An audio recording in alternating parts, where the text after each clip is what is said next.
Hello everyone, मैं हूं बिशन और बात करेंगे स्पिल मैनेजमेंट के बारे में, जिसमें हम जानेंगे कि how to manage spill within the hospital premises. So let's take a look which are the points included in today's video. What is spill, spill क्या होता है, टाइप्स ऑफ स्पिल, स्पिल कितने प्रकार का होता है, स्पिल किट क्या होती है और इसके अंदर क्या क्या रखा जाता है, इसके अंदर क्या क्या होता है, उसके बारे में भी जानेंगे। Then kit allocation area, hospital के अंदर किट को कहाँ कहाँ रखना चाहिए वो जानेंगे। Process to manage spill means एक स्पिल को मैनेज करने के लिए कौन कौन से स्टेप्स को फॉलो करते हैं उसके बारे में जानेंगे। Then code activation and deactivation, कौन सा कोड एक्टिवेट एंड डीएक्टिवेट किया जाता है उसके बारे में जानेंगे। तो सबसे पहले हम जानेंगे कि स्पिल क्या होता है। ऐसा कोई भी तरल पदार्थ जिसमें बहने की क्षमता होती है और जो इन्फेक्शियस होता है, जो इन्फेक्शन क्रिएट कर सकता है, उसको स्पिल की कैटेगरी में कंसीडर किया जाता है। स्पिल बेसिकली दो तरह के होते हैं, एक होता है केमिकल स्पिल और दूसरा होता है बायोलॉजिकल स्पिल। केमिकल स्पिल जो होता है उसके अंदर केमिकल सब्सटेंसेस होते हैं और जो बायोलॉजिकल स्पिल होता है उसके अंदर बायोलॉजिकल सब्सटेंसेस होते हैं। पहले जानेंगे केमिकल स्पिल के बारे में, जिसके अंदर केमिकल सब्सटेंसेस होते हैं। जैसे कि हम सभी जानते हैं कि एक हॉस्पिटल में बहुत सारे अलग अलग तरह के केमिकल्स इस्तेमाल किए जाते हैं जिनका टॉक्सिक इफेक्ट भी हो सकता है और वो अलग अलग पर्पज से यूज किए जाते हैं, जैसे कि क्लीनिंग पर्पज से, स्टरलाइजेशन पर्पज से, पेशेंट के ट्रीटमेंट के लिए किया जाता है। लेबोरेटरी में बहुत सारे केमिकल्स का इस्तेमाल किया जाता है। तो ये सारे केमिकल सब्सटेंसेस कहलाते हैं, केमिकल स्पिल की कैटेगरी में कंसीडर किए जाते हैं। केमिकल स्पिल को समझने के लिए अपन एक एग्जांपल लेते हैं। जैसे कि आप स्क्रीन पर देख सकते हो, ये बहुत ही कॉमन एसिड है जो कि अपन अपने घरों में भी इस्तेमाल करते हैं और एक हॉस्पिटल में भी इस्तेमाल किया जाता है। इसको टॉयलेट क्लीनिंग एसिड बोलते हैं। अगर ये एसिड एक हॉस्पिटल में गिर जाता है तो इसको एक नॉर्मल प्रोसेस से क्लीन नहीं करेंगे। इसको क्लीन करने के लिए स्पिल मैनेजमेंट के कुछ स्टेप्स होते हैं पर्टिकुलरली, वो अपन को फॉलो करने पड़ेंगे। अब जानेंगे बायोलॉजिकल स्पिल के बारे में। बायोलॉजिकल स्पिल वो होता है जिसके अंदर बायोलॉजिकल सब्सटेंस होते हैं। तो बेसिकली पेशेंट की बॉडी से निकला हुआ कोई भी फ्लूइड होता है वो बायोलॉजिकल स्पिल की कैटेगरी में कंसीडर किया जाता है। पेशेंट की बॉडी से निकला हुआ कोई भी फ्लूइड, जैसे कि उसका ब्लड हो गया, उसका यूरिन हो गया, उसका सलाइवा हो गया, उसका वॉमिटिंग हो गया, वॉमिट कर देते हैं पेशेंट कई बार। तो इस तरह के केसेस आप अपने डे टू डे प्रैक्टिस में, जहाँ पे पेशेंट एडमिटेड होते हैं आईपीडी एरिया में, रेगुलर देखते होंगे। तो इस तरह का कोई भी स्पिल अगर आपके वर्क प्लेस पर होता है तो उसके लिए आपको स्पिल मैनेजमेंट का इस्तेमाल करना होता है उसको क्लीन करने के लिए। अब जानेंगे साइज के आधार पर स्पिल दो तरह का होता है, एक होता है माइनर स्पिल, दूसरा होता है मेजर स्पिल। तो माइनर स्पिल किसको कहते हैं? माइनर स्पिल वो होता है जो 100 ml से कम की क्वांटिटी में गिरा होता है, 10 स्क्वायर फीट से कम के एरिया में होता है और एक्सट्रीमली हजार्डस नहीं होता है, थोड़ा कम हजार्डस होता है। तो इसको अपन माइनर स्पिल की कैटेगरी में कंसीडर करते हैं।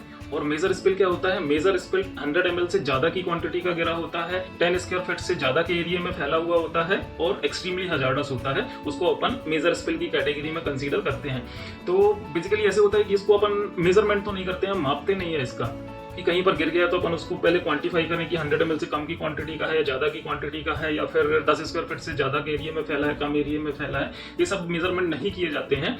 तो बेसिकली ये देखकर ही पता चल जाता है कि जब बहुत ज्यादा एरिया में फैला होता है तो उसको अपन मेजर स्पिल की कैटेगरी में कंसीडर करते हैं और जब कम एरिया में फैला होता है तो उसको माइनर स्पिल की कैटेगरी में कंसीडर किया जाता है। अब जानेंगे स्पिल किट के बारे में कि स्पिल किट के अंदर क्या क्या होता है। तो जैसे कि आप स्क्रीन पर देख सकते हो, स्पिल किट के अंदर सबसे पहले एक पीपी किट का होना जरूरी होता है, ताकि जो इसको क्लीन करता है वो अपने आप को कवर कर सके from the bottom to top और अपने आप को सेफ रख सके। तो सबसे पहले इसमें एक पीपी किट होना चाहिए। फिर इसमें जैसे कि आप स्क्रीन पर देख सकते हो, इसमें दो अलग अलग तरह के अपन को मार्कर दिख रहा है। एक रेड कलर का मार्कर पेन दिख रहा है, दूसरा व्हाइट कलर का अपन को चौक दिख रही है या फिर मार्कर पेन अपन बोल सकते हैं, जो भी आप इस्तेमाल करना चाहो अपनी चॉइस के अकॉर्डिंग। पर एक बात का विशेष ध्यान रखें कि अगर आपके हॉस्पिटल में जहां पर स्पिल गिरा हुआ है उसका सरफेस देखकर ही इसका इस्तेमाल करना है। अगर आपका सरफेस टाइल्स या फ्लोर लाइट कलर की है, व्हाइट कलर की है, तो रेड कलर का मार्कर पेन इस्तेमाल करें। और अगर ये ब्लैक कलर का है, सरफेस ब्लैक कलर का है, तो फिर व्हाइट कलर का चौक या पेंसिल इस्तेमाल करें। पर्पस सिर्फ इसका इतना है कि क्लियरली दिखाई दे, जब आप मार्क करो कहाँ कितने एरिया में स्पिल गिरा हुआ है तो वो क्लियरली दिखाई दे, इसलिए अलग अलग कलर का मार्कर इस्तेमाल किया जाता है सरफेस के कलर के अकॉर्डिंग। तो इसके अंदर होना चाहिए पीपी किट, फिर इसके बाद कुछ मार्कर पेन होना चाहिए सरफेस की कलर के अकॉर्डिंग, फिर कुछ टिश्यू पेपर्स होना चाहिए। और जैसे कि आप स्क्रीन पर देख सकते हो, ये 1% हाइपोक्लोराइड है जो कि मार्केट में इजीली अवेलेबल नहीं होता है। इसका सोल्यूशन बनाना पड़ता है हॉस्पिटल स्टाफ को ही। ये एक्चुअली इंपॉर्टेंट है, इसको अपन ध्यान से समझेंगे कि हाइपोक्लोराइड 1% हाइपोक्लोराइड का इस्तेमाल किस तरह से करना है। हाइपोक्लोराइड 1% सबसे पहले सोल्यूशन प्रिपेयर करना है, फिर व्हाइट कलर की स्प्रे बॉटल जो होती है उस स्प्रे बॉटल के अंदर इसको रखना है। और जब भी ये सोल्यूशन प्रिपेयर किया जाता है तो इसमें एक डेट डालनी होती है कि किस डेट को ये प्रिपेयर हुआ है और इसकी वैलिडिटी कब तक होती है। तो बेसिकली जब ये प्रिपेयर किया जाता है, प्रिपेयर की डेट से 3 दिन तक वैलिड होता है, चौथे दिन ये इनवैलिड हो जाता है, मतलब चौथे दिन से इसका इस्तेमाल करना बंद कर दिया जाता है। और अगर चौथे दिन जरूरत पड़ती है तो इसका एक फ्रेश सोल्यूशन रेडी किया जाता है और व्हाइट कलर की स्प्रे बॉटल में भर दिया जाता है। तो जब भी आप सोल्यूशन रेडी करें तो एक लेवल लेवलिंग जरूर करें कि किस डेट को रेडी हुआ है और किस डेट तक ये वैलिड रहेगा, ताकि इसको जब आप इस्तेमाल करो तो जान सको कि ये इस्तेमाल करने के लायक है या नहीं है। इस पिल को क्लीन करने के लिए डस्टबिन का और क्लीनिंग वाइपर का इस्तेमाल किया जाता है, जो कि प्लास्टिक में बिल्कुल नहीं होनी चाहिए क्योंकि रीयूजेबल नहीं होता है। और अगर आप प्लास्टिक का यूज करते हो तो इसको बार बार फेंकना पड़ेगा, क्योंकि as per norms, as per guideline इसको फिर से यूज नहीं किया जाता है। तो आप स्क्रीन पर देख रहे हो कुछ जो कार्डबोर्ड आते हैं, उन कार्डबोर्ड का इस्तेमाल अपन कर सकते हैं डस्टबिन बनाने के लिए भी और क्लीनिंग वाइपर बनाने के लिए भी। जब ये इस्तेमाल किया जाता है, इस्तेमाल करने के तुरंत बाद अपन इसको डिस्कार्ड कर सकते हैं और ये कॉस्ट इफेक्टिव भी होगा हॉस्पिटल के लिए। नेक्स्ट है येलो कलर का कैरी बैग, जिसके अंदर अपन स्पिल को भरकर डिस्कार्ड करते हैं। तो ये येलो कलर का कैरी बैग भी स्पिल किट के अंदर जरूर होना चाहिए और इसमें कुछ इन्फॉर्मेशन लिखी होती है कि ये किस हॉस्पिटल से आया है, किस स्टाफ ने दिया है, किस स्टाफ ने लिया है, इसके अंदर क्या है, किस डेट को दिया है, किस टाइम पर दिया है। तो ये कुछ बेसिक इन्फॉर्मेशन है जो येलो कलर के बैग में लिखनी होती है और उसके बाद बायोमेडिकल एजेंसी को देनी होती है। फिर नेक्स्ट है कॉशन बोर्ड। एक कॉशन बोर्ड भी होना चाहिए ताकि जहां पर भी स्पिल होता है वहां पर आप इस बोर्ड को लगा सको और वहां से आने जाने वालों को ये पता चल सके कि हाँ, यहाँ पर स्पिल मैनेजमेंट का काम चल रहा है, कुछ सफाई का काम चल रहा है, तो वहां से सावधानी से निकल सके। और इसका डायरेक्शन भी राइट डायरेक्शन पर होना चाहिए, ताकि सामने वाले जहां आने जाने का रास्ता उनको क्लियरली दिखाई दे कि ये बोर्ड रखा हुआ है और इसमें क्लीनिंग इन प्रोग्रेस लिखा हुआ है, मतलब कुछ सफाई चल रही है। अब जानेंगे किट एलोकेशन एरिया के बारे में कि एक हॉस्पिटल के अंदर स्पिल किट को कहाँ रखा जाता है। तो बेसिकली अपनी हॉस्पिटल अपनी चॉइस के अकॉर्डिंग डिसाइड कर सकता है कि इसको कहाँ रखना है, बट प्रोमिनेंटली एक स्पिल किट लेबोरेटरी में होना जरूरी है, जो कि लेबोरेटरी टेक्नीशियन के द्वारा इस्तेमाल की जाती है, और दूसरी किट जो होती है वो हाउसकीपिंग स्टाफ के पास या हाउसकीपिंग मैनेजर के पास होती है, ताकि वो जरूरत होने पर इसका इस्तेमाल कर सके अपने हाउसकीपिंग स्टाफ की मदद से। तो इन दो जगहों पर स्पिल किट का होना मैंडेटरी है, जरूरी है। बाकी अगर हॉस्पिटल का साइज बड़ा है, 400, 500 या 1000 बेडेड हॉस्पिटल है, तो वो डिसाइड कर सकते हैं कि इस किट को रखने की जरूरत कहाँ पर है और अपनी चॉइस के अकॉर्डिंग इसको रख सकते हैं, ताकि जरूरत पड़ने पर इस्तेमाल की जा सके। और ये स्टेप्स हैं जो कि फॉलो करने होते हैं स्पिल मैनेजमेंट के लिए पर्टिकुलरली।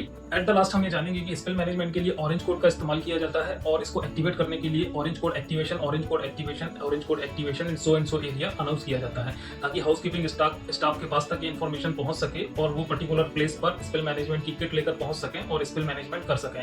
तो इस कोड में स्टाफ के, हॉस्पिटल के सभी स्टाफ को ये जरूर से आइडेंटिफाई करते हुए आना चाहिए कि जो नीचे गिरा हुआ है वो स्पिल की कैटेगरी में आएगा या नहीं आएगा। ऐसा ना हो कि कहीं दूध गिर गया, चाय गिर गई, कॉफी गिर गई, लस्सी गिर गई, कोल्ड ड्रिंक गिर गया, उस केस में भी वो ऑरेंज कोड एक्टिवेट कर रहे हैं, स्पिल मैनेजमेंट कर रहे हैं। नहीं, अगर नीचे कुछ ऐसा गिरा है जो इन्फेक्शियस नहीं है और इन्फेक्शन क्रिएट नहीं कर सकता है, उसकी क्लीनिंग के लिए स्पिल मैनेजमेंट किट का इस्तेमाल नहीं किया जाएगा। तो staff must be able to identify कि जो नीचे गिरा है वो स्पिल मैनेजमेंट की कैटेगरी में आएगा या नहीं आएगा। और अकॉर्डिंगली जो भी आपका आईपीडी प्लेस में, आईपीडी एरिया में जहां पर भी आप ड्यूटी करते हो, वहां पर अगर इस तरह का कोई इंसिडेंस हुआ है तो आपकी जॉब सिर्फ ये रहेगी कि आपको ऑरेंज कोड एक्टिवेट करना है, ताकि हाउसकीपिंग स्टाफ किट लेकर आ सके और उसको एज पर नॉर्म्स क्लीन कर सके। जैसे कि आप स्क्रीन पर देख सकते हो, जब हम गूगल करते हैं कि इंडिया में स्पिल मैनेजमेंट के लिए कौन सा कलर कोड एक्टिवेट करना है, तो ऑरेंज कोड क्लियरली इसमें शो कर रहा है। और आप देखेंगे कुछ हॉस्पिटल में ब्राउन कोड भी इस्तेमाल किया जाता है, कुछ और कोड इस्तेमाल किया जाता है, पर particularly as per guideline, as per norms spill management के लिए ऑरेंज कोड का ही इस्तेमाल किया जाता है। Hello everyone, spill management video has two parts, and this was the first part of spill management video in which we try to understand the theory only. If you want to know the process deeply and want to learn it more in a better way, in a precise way, so you can please watch the second part of spill management video, which has been made separately. Thank you so much.